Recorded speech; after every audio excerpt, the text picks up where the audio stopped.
Bismillahirrahmanirrahim. Assalamualaikum warahmatullahi wabarakatuh. Untuk materi kali ini kita akan membahas mengenai konsep dasar persamaan diferensial. Nah, persamaan diferensial ini tentunya banyak kegunaannya. Beberapa di antaranya seperti untuk mempelajari laju suatu populasi, lalu menentukan salah laju perubahan suatu zat, menentukan arus atau muatan dalam rangkaian listrik, masalah jatuh suatu benda dalam gravitasi ya. Jadi ini beberapa kegunaan persamaan diferensial. Nah, persamaan diferensial ini sebetulnya apa sih definisinya? Nah, di sini persamaan diferensial adalah persamaan yang melibatkan variabel tak bebas dan derivatif-derivatifnya, atau kata lain itu turunan-turunannya terhadap variabel-variabel bebas. Nah, di sini ada beberapa bentuk atau contoh bentuk persamaan diferensial. Seperti nomor 1, E kuadrat D kuadrat Y per DX kuadrat dikurangi 6X DY per DX sama dengan 0. Dimana di sini variabel tak bebasnya yaitu Y untuk yang nomor 1 itu. Jadi Y tak bebasnya. Dan biasanya yang tak bebasnya ada di atas. Di sini ya. Kalau dalam bentuk DY per DX. Dan di sini ini variabel bebasnya itu X. Dan X adalah variabel bebasnya.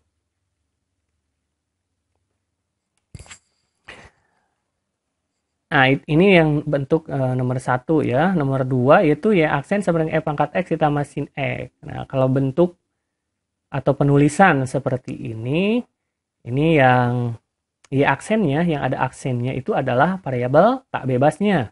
Dalam hal ini di sini Y variabel tak bebasnya dan X-nya variabel bebas. Karena di sini ada X-nya. Jadi sama kayak tadi, Y-nya tak bebas, X-nya bebas untuk yang nomor 2. Yang nomor 3, bentuk D kuadrat Q per DT kuadrat. Ini variabel bebasnya adalah T ya. Sementara variabel tak bebasnya yaitu Q. Nah, seperti yang saya katakan tadi bahwa variabel tak bebas itu kalau dalam bentuk seperti ini biasanya ditulis di atas ya. Misalnya DQ per DT, DX per DY, DZ per DT, misalnya seperti itu. Jadi yang nomor 3, variabel tak bebasnya Q, variabel bebasnya T. Untuk yang nomor 4, nah ini di sini ada tanda seperti ini. Ini merupakan tanda dari turunan parsial. Jadi sekali lagi ini adalah tanda dari turunan parsial. Nah, kalau ada tanda ini berarti variabel bebasnya pasti ada lebih dari 1. Kita lihat di bawahnya variabel bebasnya itu X dan Y. Dan variabel tak bebasnya Pi ya. Jadi ada 2. Untuk yang nomor 4 itu Pi ya. Untuk tak bebasnya. Sementara variabel bebasnya yaitu X dan Y. Nah, seperti itu. Ini jenis persamaan diferensial terbagi 2. Yang pertama persamaan diferensial biasa atau dalam bahasa Inggrisnya ordinary differential equation. Sering disingkat PDEB atau suatu persamaan diferensial yang hanya mempunyai satu variabel bebas. Yang kedua, persamaan diferensial parsial disingkat PDP adalah suatu persamaan diferensial yang mempunyai 2 atau lebih variabel bebas. Kalau kita merujuk ke beberapa contoh yang tadi ya, yang ini nih. Yang pertama ini termasuk persamaan diferensial biasa atau PDB. Persamaan diferensial biasa. Kenapa? Karena di sini variabel bebasnya 1 ya, X saja. Kalau variabel terikat selalu 1. Yang kedua juga sama, PDB persamaan diferensial biasa karena variabel bebasnya 1. Yang ketiga juga sama, karena variabel bebasnya cuma satu ya, cuma T. Jadi ini juga sama PDB yang nomor 3. Kalau yang nomor 4, nah baru ini ya, nomor 4 itu karena di sini ada variabel bebasnya itu ada 2, X dan Y, maka ini yang disebut dengan PDP atau persamaan diferensial parsial. Bentuknya seperti ini ya, yang nomor 4. Nah, dilanjut sekarang mengenai orde dan derajat. Orde, persamaan diferensial ditentukan oleh turunan tertinggi dalam persamaan.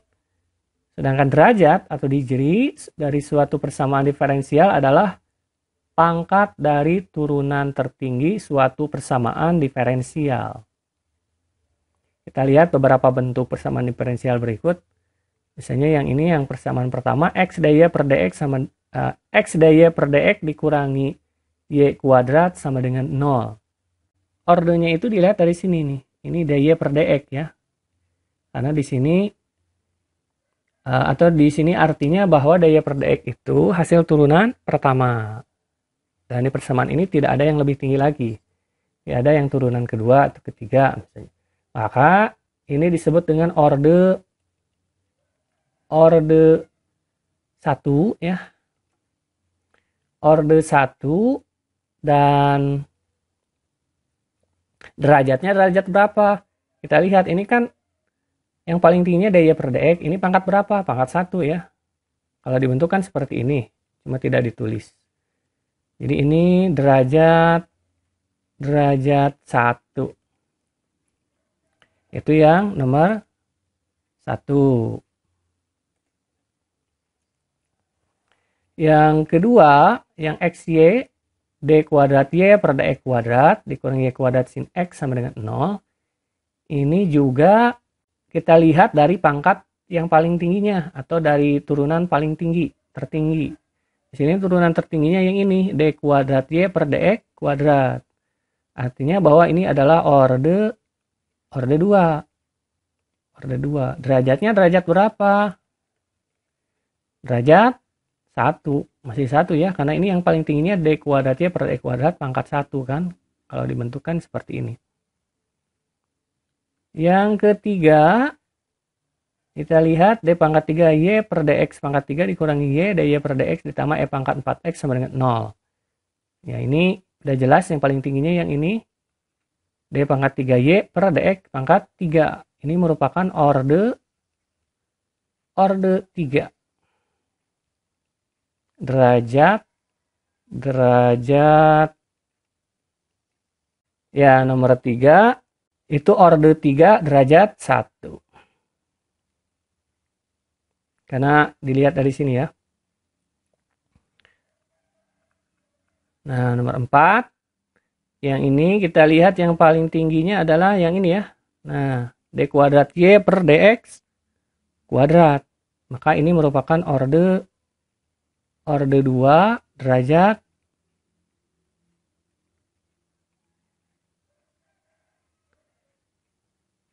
masih derajat 1.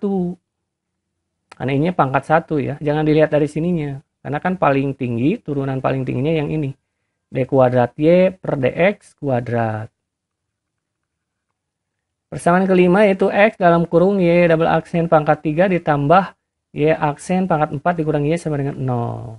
Nah, ini merupakan orde 2. Karena ininya dari sini ya, yang paling tingginya yang y double aksen.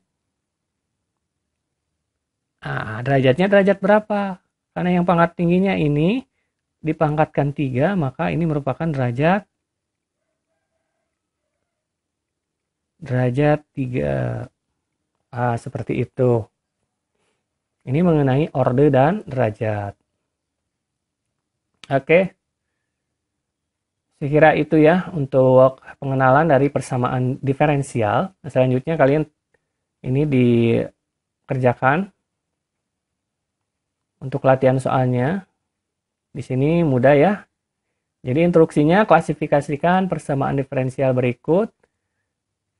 Apakah PDB atau PDP, ordenya juga berapa, derajatnya berapa. tentukan juga ya atau nyatakan juga variabel bebas dan tak bebasnya.